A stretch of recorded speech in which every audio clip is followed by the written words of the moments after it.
எடுத்துகிட்டு போய் காய் வாங்கிட்டு வான்னு சொன்னவ. நானும் உள்ளே போய் கூட எடுத்துகிட்டு வந்துட்டேன். சொல்லிட்டு போகலான்னா அத்தே காணையில்.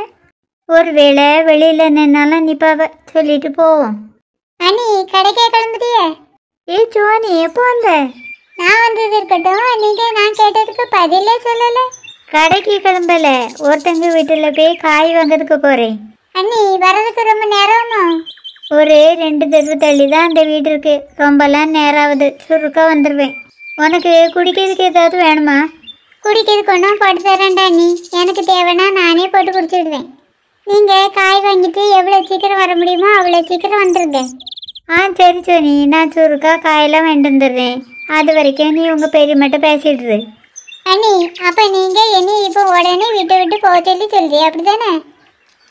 சோனி, நான் உன்னை அப்படி ஒன்றும் சொல்லலை. நீ என்னையே தப்பாக புரிஞ்சுக்கிட்ட. நான் உங்களை ஒன்றும் தப்பாக புரிஞ்சுக்கிட்டு பேசலை, சரியாக புரிஞ்சுக்கிட்டு தான் பேசுகிறேன். ஏன் சோனி இப்படி பேசுற? நீ பேசுறதை கேட்டால் என் மனசுக்கு ரொம்ப சங்கடமாக இருக்குது. அண்ணி என் மூஞ்சி உம்முன்னு இருந்தால் பார்க்க அழகாக தான் இருக்கும். ஆனால் உங்கள் மூஞ்சில் எப்படி இருந்தால் பார்க்க சகிக்காது. நான் சொன்ன கேளுங்க, நீ கொஞ்சம் சிரிங்க. பேசிக்கிட்டையும் பேசிட்டு சிரிங்கன்னு சொன்னால் நான் இப்படி சிரிக்குதான்? நீங்கள் கொஞ்ச நேரத்துக்கு முன்னாடி என்ன சொன்னீங்க? காய் வாங்கிட்டு வர்றது வரைக்கும் பெரியவங்ககிட்ட பேசிகிட்டு இருக்க சொன்னீங்களா? வீட்டில் இல்லாத பெரியவங்ககிட்ட நான் எப்படி பேசிகிட்டு இருக்க முடியும்? என்ன சோனி சொல்கிற? அத்தங்க இல்லையா?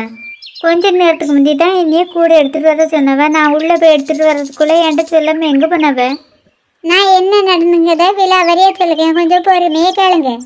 நீங்கள் குடியிருக்க உள்ள போயிட்டீங்களா? நானும் பெரியம்மா வீட்டுக்குன்னு வந்தேன். வீட்டுக்கு வெளியில் வாசலில் பெரியம்மையும் பக்கத்து வீட்டு பாட்டியும் கதை விட்டுட்டு நின்னவ.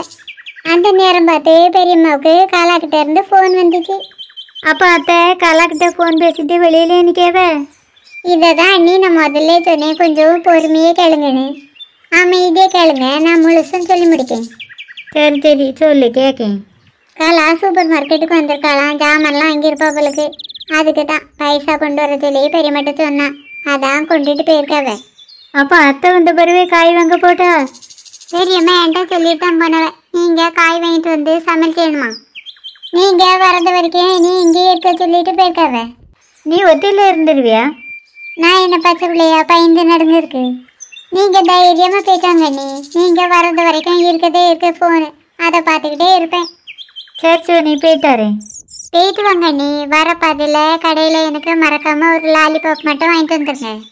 சரி, கண்டிப்பாக வாங்கிட்டு வருவேன். என்ன மல்லிகா, சமையலில் முடிச்சாச்சா? என்ன இல்லைக்கா, இனிமே தான் செய்யணும். எங்கள் அம்மா இன்னைக்கு மீன் குழம்பு வச்சு கேட்டவ. கரண்ட் போயிடக்கூடாதுன்னு மசாலா அரைச்சி வச்சுட்டு வரேங்க்கா. இதுக்கு முந்தி யாராவது மீன் கொண்டு வந்தவளக்கா?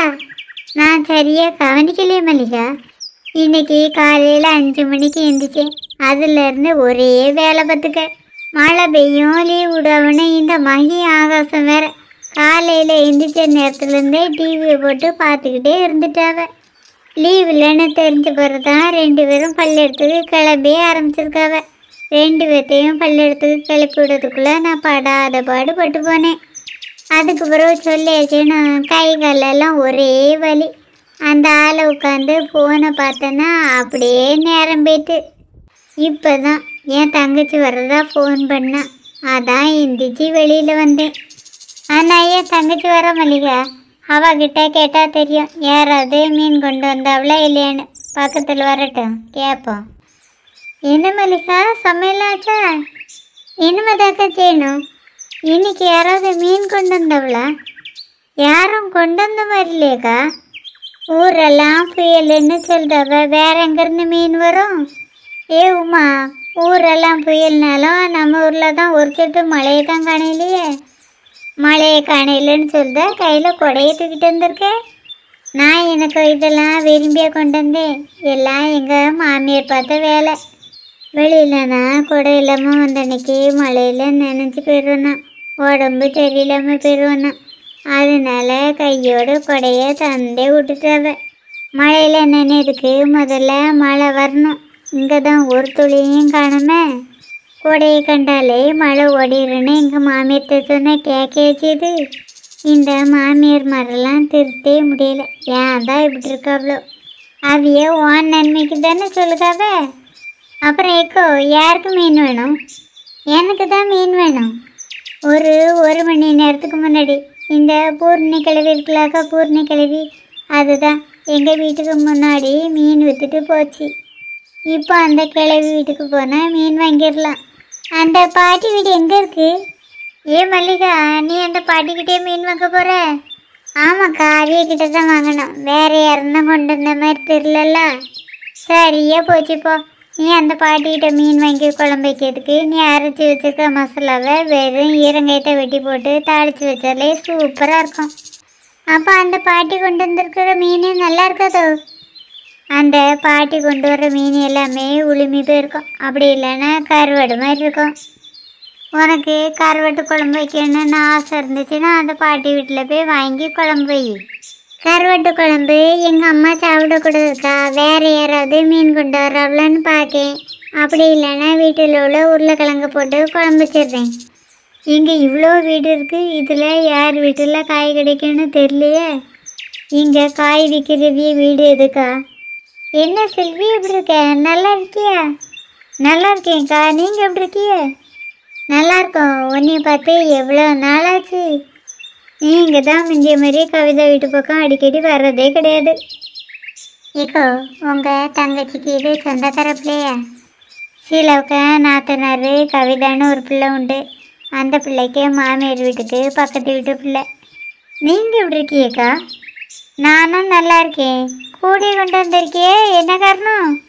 இங்கே தோட்டத்தில் உள்ள காயை யாரோ ஒருத்தங்க விற்பாவலாமல, அவிய வீட்டில் போய் காய் வாங்கிட்டு வர சொல்லி எங்கள் அத்தை விட்டாவ. அதான் வந்தேக்கா. அவிய வீடு எங்கேக்கா இருக்குது? அவிய வீடு என் பின்னாடி தான் இருக்குது. அந்த காய் விற்கிறது வேறு யாரும் இல்லை, நான் தான். நீங்கள் தான் காய் விற்கலா? சத்தியமாக எனக்கு தெரியாதுக்கா. என்ன காயெல்லாக்கா உங்கள் வீட்டில் இருக்குது? நேற்றுக்கு தோட்டத்துலேருந்து பறிச்சிட்டு வந்த காய் இங்கே வச்சுருந்தா வாடி போயிருன்னு நேற்றுக்கே கடையில் கொண்டு கொடுத்துட்டு பார்த்துக்க. உனக்கு இன்றைக்கி சமையல் செய்யறதுக்கு வேணுமா இல்லை நாளைக்கு வேணுமா? இன்றைக்கி சமையல் செய்யறதுக்காக தான் காயை வாங்கிட்டு வர சொல்லி எங்கள் அத்தை சொன்னவக்கா. இன்றைக்கிக்கு வேணும்னா பக்கத்து தெருவில் தான் அந்த கடை இருக்குது, அங்கே போய் காய் வாங்கிட்டு போ. சரிக்கா, போய் வாங்கி அப்புறம் பார்க்கலக்கா, நான் போயிட்டு வரேன். செல்வி, ஒரு நிமிஷம், நானும் கவிதா வீட்டுக்கு வரணும், உங்கூட வரேன். சரிக்கா, வாங்க போவோம். ஏக்கா, நான் போயிட்டு வரேன்.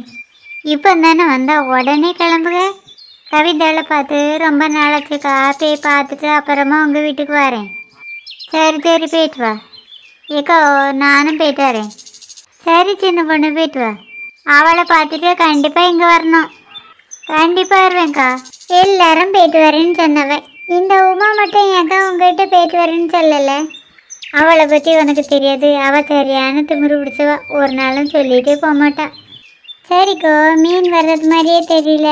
நான் வீட்டில் போய் உருளைக்கிழங்கு போட்டு குழம்பு வைக்கேன். சரி, நம்மளே இனிமேல் வீட்டில் போய் துணி துவைக்க வேலையை பார்ப்போம்.